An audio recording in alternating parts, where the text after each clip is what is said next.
Amen. Y yo le digo respirar ya. May I have a say amen? Amen. Amen. In the name of the Father, the Son, the Holy Spirit. Amen. Jesus told his disciples a story about how they should keep on praying and never give up. In a town, there was once a judge who didn't fear God or care about people. In that same town, there was a widow who kept going to the judge and saying, "Make sure that I get fair treatment in court." For a while, the judges refused to do anything. Finally, he said to himself, "Even though I don't fear God or care about people, I will help this widow because she keeps on bothering me. If I don't help her, she will wear me out." The Lord said, "Think about what the crooked judge said. Won't God protect his chosen ones who pray to him day and night? Won't he be concerned for them? He will surely hurry and help them. But when the Son of Man comes, will he find this earth anyone with, But when the Son of Man comes, will he find on this earth anyone with faith?" Amen. Amen. Now, I'm going to ask you. Oh, yeah, I can sit down. What does push mean? Want me to show you? I didn't say demonstrate. I said tell me. What does push? Push until. Pray until something Okay, happens. there you go. Something. Pray until Something something happens.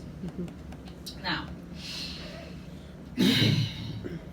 Jesus told his disciples to pray and never give up. He didn't say just pray and see what happens. He said pray and never give up. Now, he talks about this woman, this widow, who kept going to a judge, asking for her fair treatment. This judge kept denying her, kept saying no. In the Bible, well, my Bible doesn't say how long. It could have been a month, 2, a week. It doesn't say, but let's say a month. That she kept on going, bugging him every day. Let's assume every day bugging this judge, going, and he kept denying her, kept saying no. But that didn't stop her. She kept on going to the judge,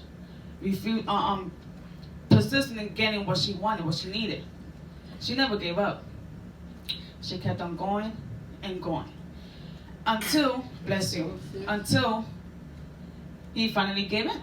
Now it clearly says that this judge didn't fear God, nor cared about people. The part of the judge not caring about people could have given her reason to give up. This judge doesn't care about nobody. So if he doesn't care about nobody, then why bother? That could have been her thoughts, like, I'm dealing with somebody who doesn't care, who doesn't have no love, who doesn't have no feelings towards anybody, so I should just not even try. But that didn't stop her. She kept on going, she kept on fighting for what was hers, until at the end, she got what she wanted. So, when she finally got what she wanted, she was pleased. So that's an example of praying until something happens. Now, I like the verses 7 to 8. Then the Lord said, "Won't God protect his chosen ones who pray to him day and night? He will surely hurry and help them. But when the Son of Man comes, will he find this on earth anyone who has faith? God will hurry up and help them, those who pray day and night. It doesn't say when you pray, whenever you feel like it, then God will be like, pray at night, then he will hurry up and help those who was faithful to him. Now, I want to give an example. I know I used this example before, but this example since it's like a whole long history of my life, I kind of break it down. So, partially what my mom said, I had left church, and I obviously got pregnant, and then when I came back, when I had her, I was still out of church. So for like a year, I was out of church after having her. The headache I went through with my lovely in-law.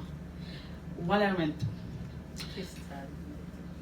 So I was going through so much before I even moved in my in-laws' house. Talking to this lady, me and him talking to this lady, him alone talking to this lady. In all types of ways, we was dealing with this lady. Nothing happened. Things just kept getting worse. Me and him kept on going to arguments. It was just not working out until I came back to church. After I refixed my relationship with God, then I added her into my prayers. Then, when I added her into my prayers, I'm not saying overnight, the next day, things started to happen. But me kept on praying for that situation. To this day, we're talking to that lady less and less. A reminder, you can say. But it was not like every day I had to go to him to talk to his mom, or he alone had to go to talk to his mom about the situation that she would put me and him through. But because I kept on praying, the moment I came back to church, I kept on praying, and I kept on praying, and now we're barely talking to this lady. Now, after me being in his life for 7 years, now we're building a relationship. Now, after 7 years. Me and his mom. Now, after 7 years, me and this lady is finally building a relationship. After how long of praying? Well, I wasn't praying for her for 7 years, but I'm just saying, like, after having Scarlett, through all the problems that she put me and him, now, after 7 years, we have building a relationship. That's what prayer does. I didn't stop praying. I didn't say, okay, well, it took one day passed and we didn't speak to this lady. No. Just because one day passed, to this day, I'm still praying for her. Besides my little prayers for her, but the situation that she has caused me before me moving in. I'm still praying about that, and I'm not going to stop. That's what's pray until something happens. Now, I want to give a little thing that I saw and I liked. I don't know the whole story like that, so excuse me. But I want to give another example. I wish your kids was here. I had them in my mind to use, but they're not here, and you have. But it's okay. It's alright. I can still do it. So, there was this man sleeping at night in his cabin when suddenly his room filled with bright light and the Savior appeared. The Lord told the man he had work for him to do and showed him a large rock in front of his cabin. The Lord explained that the man was to push against the rock with all his might. This the man did day after day. For many years, this man was pushing up, told from sun up to sundown with his shoulders set against the cold, massive surface on the unmoving rock, pushing with all his might. Each night the man returned to his cabin sore and worn out, feeling that this whole day has been spent in vain. Seeing that this man was showing signs of discouragement, the adversary decided to enter the picture by placing thoughts into this man's weary mind. You've been pushing against this rock for a long time and it has not budged. Why kill yourself over this? You are never going to move it. Thus giving the man the impression that the task was impossible and that he was a failure. These thoughts discouraged and disheartened the man. He started to think about, why kill myself over pushing this rock that is not moving? I'll just put in my time, giving the effort, and that will be good enough. And that's just what he planned to do. Until one day he decided to make it a matter of prayer and take his troubled thoughts to the Lord. Lord, he said, I have labored long and hard in your service, putting all my strength to do with what you've asked. Yet after all this time,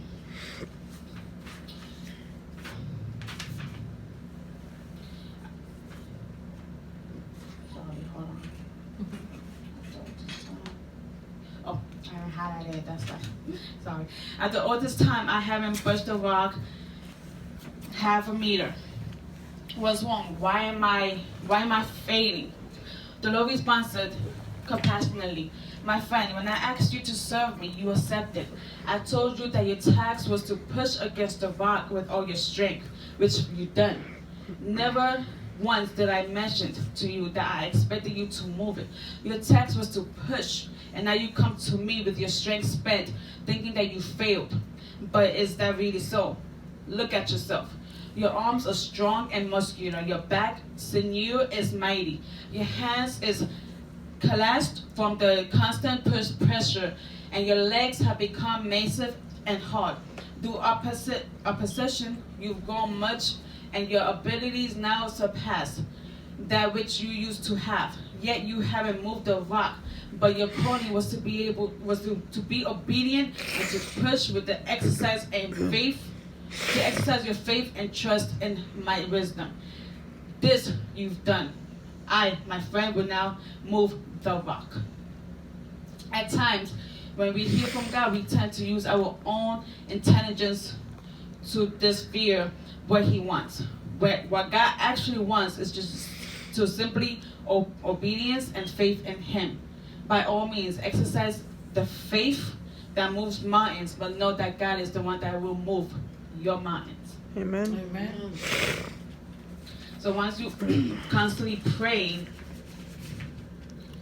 giving God the time, day and night, like the Bible just said, day and night, He will move your mountains like He's doing in my life. He's dealing with my battles. He's dealing with my mountain that was constantly praying. Day and night, always praying, having faith in God. No matter how hard things may be, no matter how far the answers may be, or you don't hear God or don't see God or anything, always praying. Prayer always solves everything. You have to pray until something happens, no matter what. I want to give an example. I don't know why all of these just like randomly, was doing that, but it's good. I like it. When we're only 3 of us. Finally, I'm not the outsider, sorry. When us 3. 4. 3. She's the outsider right now. Oh, okay. When us 3, when we was pregnant. Oh. Heck yeah, I love the outsider. How was your pregnancy? It depends on which one you're talking about. Okay, both. One was horrible, one was great. Horrible, great. Horrible. Good, regular, and horrible. I had a good pregnancy. See? 3 different types of pregnancies. Good, okay, right? You said okay? One was horrible, one was great. Horrible, great. Good, horrible, horrible. But I wasn't horrible. Said regular. Oh, back it up. And mine was good. Now, those are the battles. I was horrible. My mother. You wanted to be in it, didn't you? No, when my mother gave birth, I was the one that was the. Now, the storm. Contractions.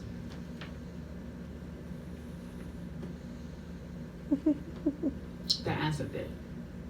I don't know. What happened? Contractions. What happened? Storm. Do you get cramps when you get your period? I used to get pain in Oh my no, back. so you good. See, you lucky. So I had horrible. And with that, I loved my pregnancy. I loved it. I had no pain, no nothing. Right? I had what? I loved it. I wish my next ones could be like that, but only God knows. But my contractions, oh my God.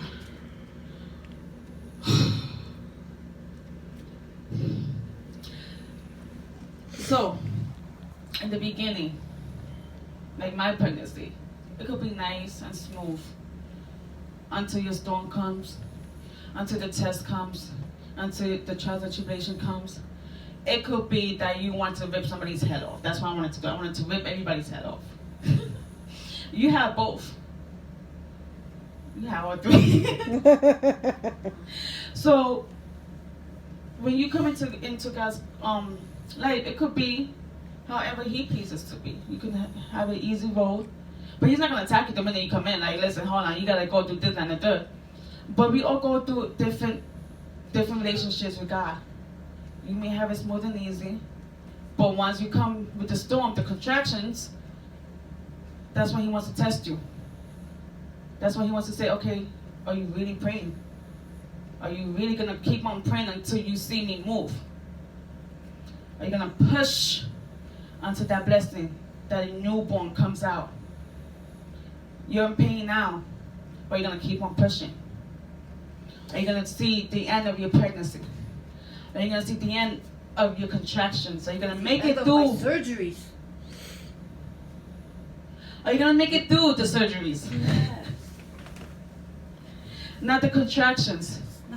Add all those problems. Surgery, your kids, your house. Everything. Everything. You're the everything. The contractions. Are you going to keep on pushing until you see the final results? The positive, right? Positive results, because I'll be getting confused with positive and negative. Positive results. Faith in God. Until you see your kids where you want them to be, your brothers where they need to be. Jesus, amen. Hallelujah.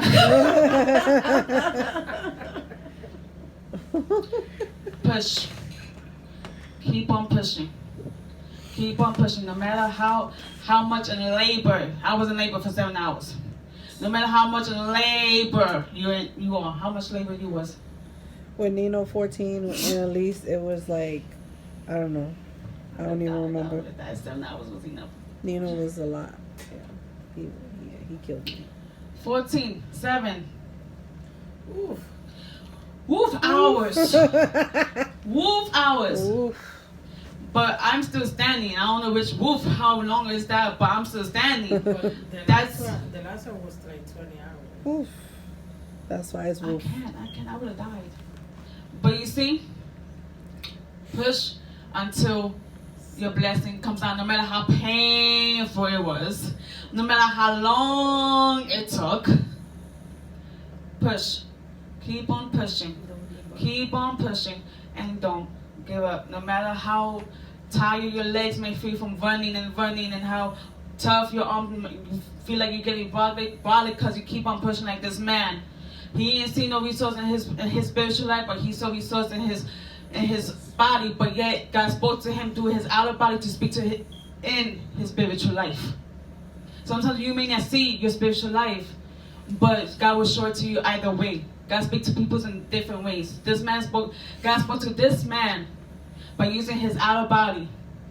You may not have seen me, but I never told you that the rock had to move. But I told you, push the mountain, and I will move every mountain that is in your life that shouldn't be. I will be the one to close the doors that shouldn't be opened. Keep on pushing until your blessings come out. Until God does something. Pray until something happens. No matter how long. You could be in labor for 7 hours. You could be crying for 7 hours. You could be in labor for 20 plus hours. No matter how long it takes. Keep on pushing. Amen. Amen. Amen. Amen.